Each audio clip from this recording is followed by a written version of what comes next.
কেউ সমিতি থেকে টাকা তুলছে, কেউ জমি বিক্রি করছে, কেউ গরু বিক্রি করছে, কেউ সুদে আনছে। প্রথম যখন ভিসা আসছে ভিসা ঠিক ছিল, এর পরবর্তীতে আমরা দেখি ভিসা ঠিক নাই।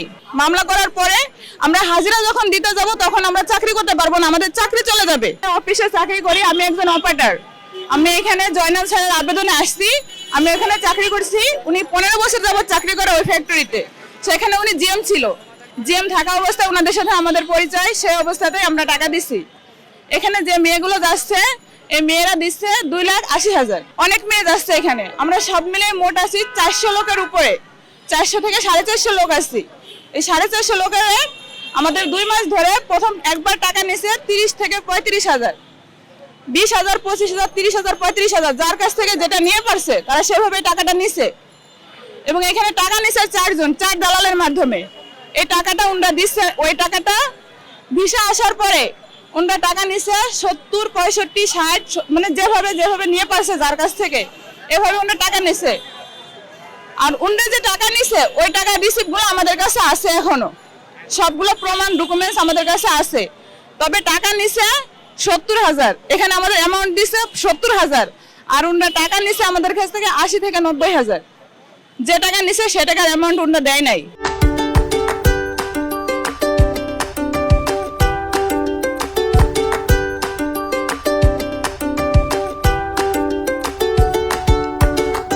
এর পরবর্তী থেকে উনরা আমাদেরকে 2 মাস চাকরি থেকে বরখাস্ত করে রাখছে।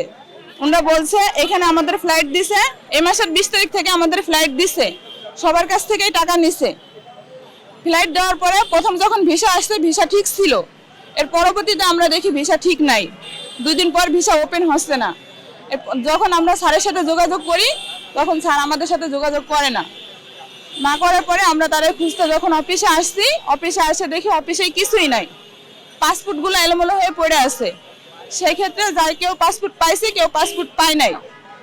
আমরা 2 মাস ধরে প্রতারিত হচ্ছি। ওনাদের জন্য আমরা চাকরি ছাড়ছি। এখানে অনেকের পরিবার আছে, পরিবার চালাতে পারতেছে না। এখানে টাকাগুলো যে আমরা গরিব মানুষ কিভাবে গার্মেন্টসের টাকা দিচ্ছি এটা তো সবাই জানে। কেউ গহনা বিক্রি করছে, আমি যেমন আমার সবগুলো গহনা বিক্রি করছি, আমি গহনা বিক্রি করে এখানে আসছি। কেউ সমিতি থেকে টাকা তুলছে, কেউ জমি বিক্রি করছে, কেউ গরু বিক্রি করছে, কেউ সুদে আনছে। এই টাকাগুলো এভাবে দেওয়া হয়েছে। এখন আমরা থানায় আসছি। আমরা যখন ওইখানে সবকিছু জানতে পারছি তো উনরা তখন থানায় ছিল। থানায় আমরা আসছি। থানায় আসার পরে এখানে আমরা থানায় স্যারের সাথে কথা বলছি। থানায় এসে স্যারের সাথে কথা বলছি। স্যার এখানে আমরা কালকে সকাল 10টা বাজে আসছি। আসার পরে উনরা বলছে যে আচ্ছা আমাদেরকে 2 ঘন্টা সময় দেন, আমরা দেখতেছি। তো 2 ঘন্টা সময় আমরা চুপ করে রয়েছি, কিছু বলি নাই। উনরা সেই সময়টা দেয় নাই। 2 ঘন্টা পরে আমাদের 6 জন লোক ডাক দিছে। ডাক দিয়ে উনরা যে কথা বলে, উনরা শুধু বলে যে টাকা দিব, সময় দেন। 6 মাস 1 বছর দীর্ঘ সময় দিলে তারা কোনোভাবে টাকা দিতে পারবে। কিন্তু আমরা মুখের কথা একবার বিশ্বাস করছি, বিশ্বাস করে তো আমরা ঠকছি। এখন সে মুখের কথা বিশ্বাস করে আমাদের কাছে প্রমাণ আছে, প্রমাণ থাকার পরে আমরা ঠকে গেছি। আর এর পরবর্তীতে আমরা বলছি যে আমাদের কোনো ডকুমেন্টস দেন, যে ডকুমেন্টসের মাধ্যমে আমরা বলতে পারবো যে না এই ডকুমেন্টসের মাধ্যমে আপনি আমাদেরকে টাকা দিবেন। আমরা থানায় মামলা যে করব, এখানে সবাই গার্মেন্টস শ্রমিক। আমরা সকাল 8টায় অফিসে ঢুকি, রাত্রে 10টা 12টায় আমাদের ছুটি হয়। সেই ক্ষেত্রে আমরা যদি মামলা করি আমাদের মামলার ডেট ফেলবে যে কোনো মুহূর্তে, যে কোনো সময়। তো আমরা সেই ক্ষেত্রে কিভাবে হাজিরা দিব? আমাদের চাকরি থাকবে না ওই মুহূর্তে। কারণ আমরা যখন এতগুলো লোক 400 লোক চাকরি ছাড়ছি, এই 400 লোক অপারেটর, হেল্পার সবকিছু মিলাই আছে, সুপারভাইজার, লাইন শিপ, এতগুলো লোক তো আমরা চাকরি পাবো না এখন।